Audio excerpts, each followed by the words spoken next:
ఎమ్మెల్యేల రాజీనామాల మీద ఎటువంటి వైఖరిని అవలంబిస్తారు? తెలుగుదేశం తెలంగాణ నాయకుల మీద ఆ వైఖరి ప్రభావం ఎలా ఉంటుంది?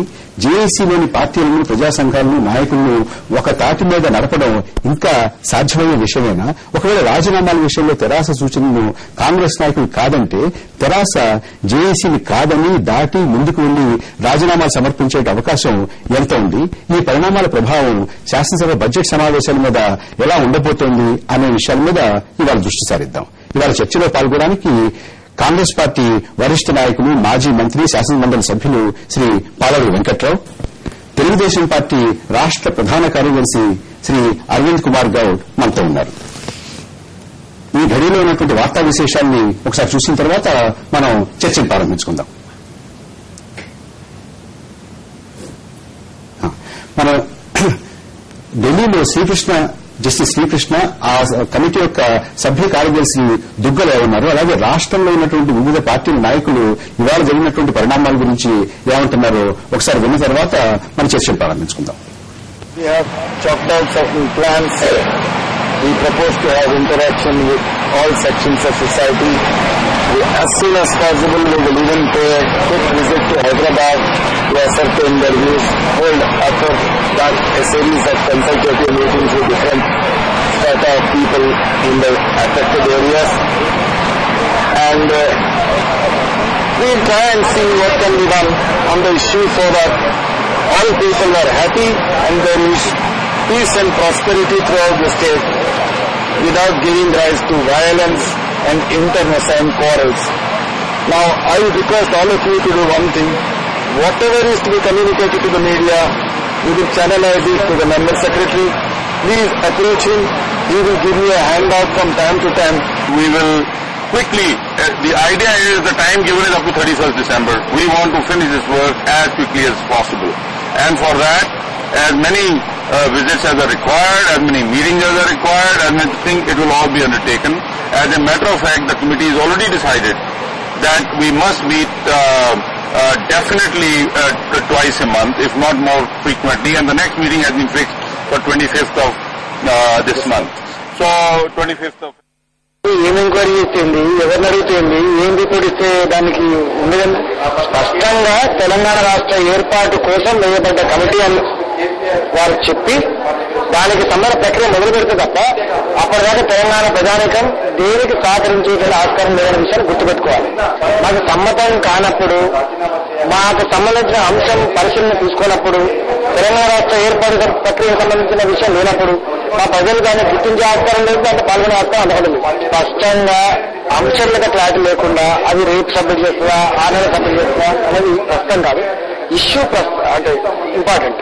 తెలంగాణ రాష్ట్ర ఏర్పాటు కోసమే కమిటీ వేస్తారని చెప్పి చిదంబరం గారు 9వ తారీఖు నాడు ప్రకటించారు. జాయింట్ యాక్షన్ కమిటీ కన్వీనర్ గా అందరం కలిసి మాట్లాడుకున్నాక ఈ నిర్ణయాలను అమలు చేసుకుంటే, సమిష్టిగా అమలు చేసుకుంటే బాగుంటుందని చెప్పి వారికి సూచించడం జరిగింది.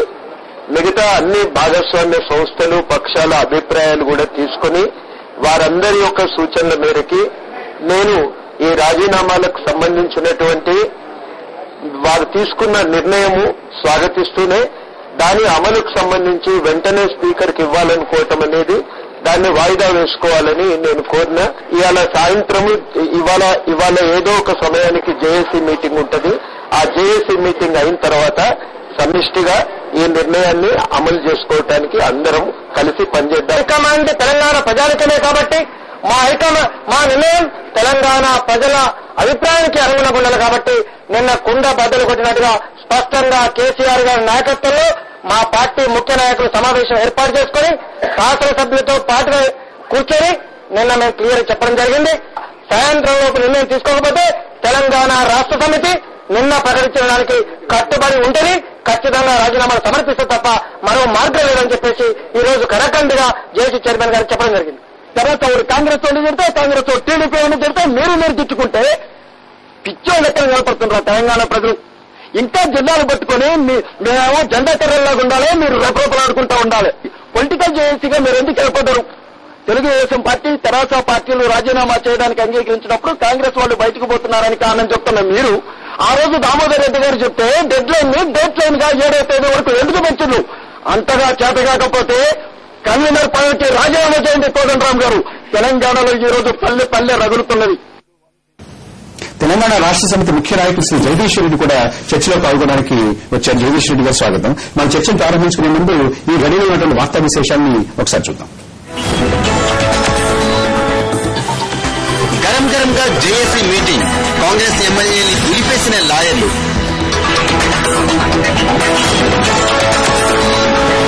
కమిటీ ఏమైతే మాకేంటి, రాజీనామాలపై రాజీ లేదంటున్న టీఆర్ఎస్.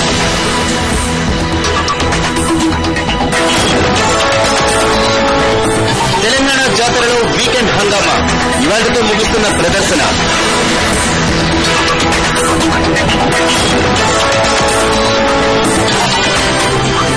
షుగర్ తక్కువ తింటే మీకే మంచిది, జనానికి కేంద్రం ఉచిత సలహా. కొత్త సినిమా కోసం టబు వెరైటీ ప్రమోషన్.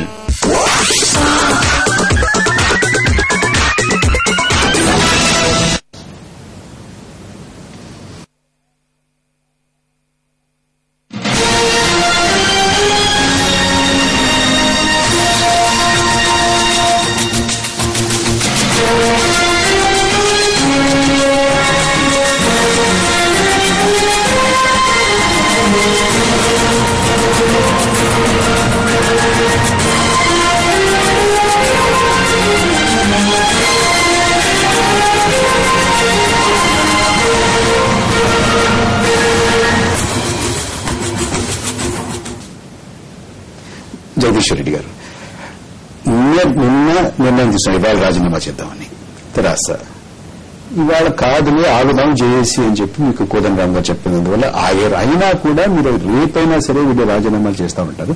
దీని తాత్పర్యం ఏమిటి? జేఏసీని కాదని దాటి రాజీనామాలు ముందు మీరు చేసేస్తారా? తప్పకుండా చేస్తామండి, అందులో సందేహం లేదు. జేఏసీ లేదా? వాస్తవానికి ఆ నిర్ణయం తీసుకున్న నాడు జేఏసీలో కూడా మొదటగా మేము పెట్టిన ప్రతిపాదన, మేము పెట్టిన ప్రతిపాదన అంటే తెలంగాణ ప్రజల నుంచి వచ్చిన డిమాండ్ మేరకే. ఇది డిసెంబర్ 9 నాడు ప్రక్రియను ఆపుతూ 23 నాడు ఇంకొక ప్రకటన రావడానికి ఏదైతే ఆంధ్ర సీమాంధ్ర ప్రాంతాలకు సంబంధించిన ఎమ్మెల్యేలు ఎంపీలు రాజీనామా చేస్తామని చెప్పేసి పిటిషన్ ద్వారా చేసిండ్రు. తెలంగాణ ప్రజలు కూడా అదే ప్రక్రియ కావాలని చెప్పేసి కోరుకున్నారు. మేము ఇన్ని సంవత్సరాలుగా మేమే పోరాటం చేస్తా ఉన్నాం, మీరందరూ ముందుకు వస్తే జరుగుతుంది కదా, అందుకే ఆగింది కదా, మీరు కూడా చేయాలని చెప్పేసి న్యాయం ఉంది దాంట్లో, నిజ సమంజసమైన కోరిక కూడా. మేము ఉన్నదండి కాబట్టి ఎమ్మెల్యేలు ఎంపీలు చేయాల్సిన పని ఉంది. ఆ రోజు ప్రపోజల్ పెడితే వారి ఇతర పెద్ద పార్టీలు వస్తాయని కూడా వాళ్ళ పార్టీలు పెద్ద పార్టీలు అంత సందేహం లేదు. వారి రిక్వెస్ట్ మేరకు సరే అందులో తెలుగుదేశం వాళ్ళు అంత సమయం అక్కర్లేదన్నారు. వాళ్ళు ఒక్కరోజు 18కే అడిగినారు వాళ్ళు, రామారావు గారు వర్ధంతో జయంతి సందర్భంగా. కాంగ్రెస్ వాళ్ళు లేదండి, మేము మాకు అధిష్టానం కూడా ఉంది, ఒప్పియాల్సిన వాళ్ళనే కాబట్టి ఇంకొక 10 రోజులు ఇవ్వండి అని చెప్పేసి 28కి మార్చినారు. వాళ్ళందరూ రిక్వెస్ట్ మేరకు జరిగింది. ఆ తర్వాత చిదంబరం గారిని ఒక ప్రకటన చేసేసి మళ్ళీ 7వ తారీఖుకి ఆవాహించినారు. 7 తర్వాత కూడా ఇంకో 3-4 అయినా చూద్దామండి, ఇంత తొందరపడితే కాదు కదా, ఒక పెద్ద ఇష్యూ ఇది, స్టేట్ సంబంధించిన అంశం అని చెప్పినారు. ఇప్పటిదానికి కూడా అదే మాట ఓపిక పడుతూ వచ్చినాం మేము. కానీ నిన్న అది స్పష్టంగా కనిపించింది. ఆ కమిటీకి సంబంధించిన విధి విధానాల్లో కమిటీ వచ్చినప్పుడు కూడా మేము స్వాగతించినాం. కానీ విధి విధానాల్లో చూసేసరికి స్పష్టంగా తెలంగాణ ప్రజలను మోసగించడం కొరకు తప్ప ఇంకా దేని కొరకు పనికొచ్చే విధంగా అది లేదు. లేనప్పుడు ఒక క్షణం కూడా ఆలోచించాల్సిన అవసరం, ఆగాల్సిన అవసరం మాకు లేదు. మిగతా పార్టీలకు హైకమాండ్లు ఉంటాయి, ఇంకోటి పర్మిషన్లు అనుమతులు అవసరం ఉంటాయి. వాళ్ళు ఆగిందంటే దానికి వాళ్ళకి సమాధానం చెప్పుకోవడానికి కారణం మాకు లేదు. వైగలుగుతున్నారా మీరు? బయటవేయడం అనే సమస్య కాదండి. నేను అంటున్నది ఏంటంటే కాంగ్రెస్ వారు ఒక రోజు ఆలోచన చేసినా, తెలుగుదేశం వారు ఒక రోజు ఆలోచన చేసినా వాళ్ళు చెప్పుకోవడానికి ప్రజలు సంజయించుకోవడానికి ఒక కారణం ఉంటుంది. డెఫినెట్ గా చూపించుకోగలుగుతారు వాళ్ళు. మేము ఇతరులతో సంప్రదించాల్సిన అవసరం ఉండే అనమాట. కానీ మాకు అది లేదు. మేము మాకు ఉన్నది తెలంగాణ ప్రజల హైకమాండ్, మేమే ఇక్కడ ఉన్న వాళ్ళు, మాకు ఇంకోటి అడిగి సంప్రదించే అవసరం లేదు. మాలో మేము అనుకుంటే సరిపోతుంది. కాబట్టి మేము ఎక్కువ సమయం ఇవ్వాల్సిన అవసరమో, ఇంకోటో ప్రజలు బాధపడతా ఉంటే, ప్రజలు రోడ్ల మీద వచ్చి ఉద్యమాలు చేస్తూ ఉంటే మేము ఇంకా తాత్సారం చేయడం సరైనది కాదు. కాబట్టి మేము బాధ్యతగా మేము చేయాల్సిన సమయంలో చేయాల్సిన ప్రకటన చేసినాం, దానికి కట్టుబడి ఉన్నాం. ఆ తర్వాత మీరు అన్నట్టుగా జేఏసీ కూడా ఉంది కదా అన్నప్పుడు జేఏసీకి సంబంధించిన కోదండరాం గారు అటు తెలుగుదేశం నాయకులతో గానీ, అటు కాంగ్రెస్ నాయకులతో గానీ, తెలంగాణ ప్రాంత వాళ్ళతో మాట్లాడేసేసి వారి మాటగా మీరు మాకేం చెప్పినారంటే ఈ రోజు సాయంత్రం వరకు ఆగండి, మీరు కనీసం సాయంత్రం జేఏసీలో కూర్చున్నాం. మనం కూర్చున్న తర్వాత మీరు అనుకున్నది చేసేదురు కానీ ఈ ఒక్కరోజు ఆగండి అని చెప్పేసి చెప్పినారు. డెఫినెట్ గా అది కూడా అవసరం ఉంది, వారు కలిసి వచ్చే అవకాశం ఉంది అని కనుక అనుకున్నప్పుడు ఈ ఒక్కపూట ఆగడానికి మాకు వచ్చిన పని కూడా లేదు, ఆగుదాం తప్పకుండా. కానీ ఈ నిర్ణయాలు మాత్రం వెనక్కిపోయేది లేదు. రాజీనామా నిర్ణయం అనేది కొత్తది కాదు, పాతదే. అది ఏ రోజు అనే దాని కొరకు సంబంధించి మాత్రమే తేడాలు ఉన్నాయి. కాబట్టి మేము స్పష్టంగా ఇప్పుడు వరకు కాంగ్రెస్ అయితే జేఏసీ సమావేశానికి వెళ్ళలేదు. వాళ్ళంతా వాళ్ళు కూర్చొని మాట్లాడుకుంటున్నారు. పార్లమెంటు సభ్యులు కాంగ్రెస్ సంబంధించిన వాళ్ళు కమిటీ కాల పరిమితిని 10 నెలల నుంచి 6 నెలలకు తగ్గించండి అని అంటున్నారు. సరే, వాళ్ళు తగ్గిస్తారా లేదు. జస్టిస్ శ్రీకృష్ణ అయితే ఇవాళ మధ్యాహ్నం అయితే మేము చాలా ముందుగానే, గడువుకు బాగా ముందుగానే మా కమిటీ మా నివేదిక మేము ఇచ్చేస్తామని చెప్తున్నారు. 3 వంతుల సమయంలోనే మేము ఇదివరకు కూడా అలాగే ఇచ్చాము, ఇదివరకు మీరు ఎప్పుడు పనిచేసిన అలాగే పనిచేసి ఇప్పుడు అలాగే పనిచేస్తున్నాను అన్నారు. అంటే దాదాపుగా 6 నెలల్లోగా ఇచ్చేసే అవకాశం ఉంది. కాంగ్రెస్ పార్టీ పెద్ద పార్టీ, అక్కడ ఇక్కడ అధికారంలో ఉన్నటువంటి పార్టీ, ఆ తర్వాత తెలుగుదేశం పార్టీ, వీళ్ళిద్దరినీ కాదని జేఏసీలో వాళ్ళతో సంప్రదించకుండా మీరు ముందుకు వెళ్లేటటువంటి అవకాశం ఉందా? నేను ఒకటి అంటున్నానండి, జేఏసీ అనేది ఆల్రెడీ నిర్ణయం తీసుకుని ఉంది రాజీనామాకు సంబంధించి. జేఏసీ నిర్ణయాన్ని అమలు చేయని వాళ్ళు వెళ్ళిపోతారు కదా, చేసే వాళ్ళు వెళ్ళిపోయినట్టు కాదు. మీకు గమనించాల్సింది ఒక 3 పార్టీలతో లేదు, జేఏసీ లేదు. జేఏసీలో ఇంకా చాలా మంది ఉన్నారు, చాలా సంస్థలు ఉన్నాయి, చాలా సంఘాలు ఉన్నాయి. రేపు కనుక మీరు రాజీనామాలు రేపు 11కు స్పీకర్ అపాయింట్మెంట్ తీసుకున్నారు. రేపు మీరు వెళ్లి స్పీకర్ అపాయింట్మెంట్ కు వెళ్లి రాజీనామాలు సమర్పించి ఆమోదించమని పట్టుబట్టి ఆమోదింప చేసుకుంటే జేఏసీని కాదని దాటి వెళ్లినట్టు కాదా? కాదండి, కాదు. జేఏసీని మేము గౌరవించినట్టు అవుతుంది. ఆ నిర్ణయానికి రాని వాళ్ళే జేఏసీ నుంచి వెళ్ళిపోయినట్టు అయితే తప్ప మేము వెళ్ళిపోయినట్టు కాదు. అరవింద్ గారు అంటే జనరల్ గా నిన్న కేసీఆర్ గారు చెప్పినప్పుడు అంటే వారి యొక్క ఉద్యమం స్టార్ట్ అయింది, వాళ్ళ పార్టీ బేసే ముందు నుంచి చదివింది కాబట్టి వాళ్ళు ఏ విధంగా, కాకపోతే ఏంటంటే నిన్న అందరితో మాట్లాడి చేస్తుంటే ఆ ప్రకటన చేస్తుంటే ఈ రోజు చేసినా పర్వాలేదు, ఈ రోజు చేస్తుంటే సరే ఏదో మార్చుకున్నారు కాబట్టి ఇప్పుడు వాళ్ళు చేశారా. మనము ఆ రోజు ఏంటంటే రాజకీయ సంక్షోభం తీసుకురావాలి. సరే, కొన్ని పార్టీలు మజ్లిస్ పార్టీ గాని కొన్ని పార్టీలు లేవు, అయినా పర్వాలేదు. మేజర్ పార్టీలు అయినటువంటి కాంగ్రెస్ పార్టీ, తర్వాత మేము తెలుగుదేశం పార్టీ 2, తర్వాత టీఆర్ఎస్, బీజేపీ ఇలాంటి పార్టీలు అన్ని కలిపి ఏకముఖంగా ఇస్తే రాజకీయ సంక్షోభం మొత్తం తెలంగాణలో ఉన్నటువంటి మొత్తం శాసనసభ్యులు ఇస్తే రాజకీయ సంక్షోభం వస్తుందని ఒక నిర్ణయం జేఏసీ తీసుకుంది. అయితే రాజకీయ సంక్షోభం రాకుండా బై ఎలక్షన్స్ వస్తే ఎవరు లాభపడతారు అనేది ఒకసారి చెక్ చేసుకున్న తర్వాత ఇంకోటి ఏంటంటే మాకు గాని ఈ కాంగ్రెస్ వాళ్ళ యొక్క వ్యూహాలు ఏంటివి అంటే రాజకీయ నిర్ణయాలా ఇవి లేకపోతే కమిట్మెంట్సా? ఈవెన్ టీఆర్ఎస్ పార్టీ అయినా లేకపోతే కాంగ్రెస్ పార్టీ అయినా మా పార్టీ అయినా ఏ పార్టీ అయినా ఇందులో రాజకీయాలు ఏ విధంగా ఉన్నాయి, రాజకీయాలు ఎవరు చేస్తా ఉన్నారు, ఏ విధంగా దాన్ని బెనిఫిట్ తీసుకుందాం అనుకుంటా ఉన్నారా, లేకపోతే చిత్తశుద్దిగా అందరం కలిసి ఏకముఖంగా చేసుకుందాం అనుకుంటున్నారా అనేది ఒక ఆలోచన తెలుగుదేశం పార్టీ. మేమైతే తెలంగాణ ఈరోజు వస్తుంది అంటే మా శాసనసభ్యులు ఎప్పుడో 39 మంది ఇచ్చేసారు, ఈరోజు రెడీగా ఉన్నాం. మాకేం అభ్యంతరం లేదు. మేము నిన్నటి నుంచి మా నాయకులు కూడా చెప్తా ఉన్నారు. ఈ రోజు జేఏసీలో మా నాయకులు కూర్చున్నారు. రేపు పార్టీ అరవింద్ కుమార్ గారు రేపు తెరాస రాజీనామాలు చేయడం ఖాయం అంటున్నారు. వాళ్ళ 10 మంది ఎమ్మెల్యేలు, ఒక ఎమ్మెల్సీ, 2 పార్లమెంట్ సభ్యులు కూడా ఖచ్చితంగా రాజీనామా చేస్తా ఉంటున్నారు. తెలుగుదేశంలో ఉన్నటువంటి తెలంగాణ నాయకులు తెరాసను అనుసరిస్తారా లేకపోతే కాంగ్రెస్ పార్టీ జేఏసీలో ఉన్నటువంటి తెరాసను అనుసరిస్తారా లేకపోతే కాంగ్రెస్ పార్టీ ఏం చేస్తుందో వేచి చూసి దాన్ని బట్టి నిర్ణయం తీసుకుంటే? తెరాసాన్ని అవలంబించాల్సిన చిన్న పార్టీ మాది కాదు. మాది అన్ని ప్రాంతాల్లో ఈ రాష్ట్రంలో 17 సంవత్సరాలు రాజకీయ అధికారంలో ఉన్నటువంటి పార్టీ, ఎన్నో మార్పులు తీసుకొచ్చినటువంటి పార్టీ కాబట్టి మా పార్టీ నిర్ణయం మాకుంటది. మాకు ప్రధానమైనటువంటి ప్రతిపక్షం గాని మాకు పోటీ గాని కాంగ్రెస్ పార్టీతో ఉంటది కాబట్టి వాళ్ళు ఏ నిర్ణయం తీసుకుంటారు. ఒకవేళ మేము ఇస్తే ఈ రోజు మా శాసనసభ్యులు ఇస్తే తెలంగాణ వస్తుందంటే ఇప్పుడే ఇచ్చేస్తారు. మా శాసనసభ్యులు ఇస్తే తెలంగాణ రాదే, పోనీ వీళ్ళు 10 మంది ఇస్తే మేము 39 మంది ఇచ్చినంత మాత్రం తెలంగాణ వచ్చేస్తుంది రాదు కదా. అలాంటప్పుడు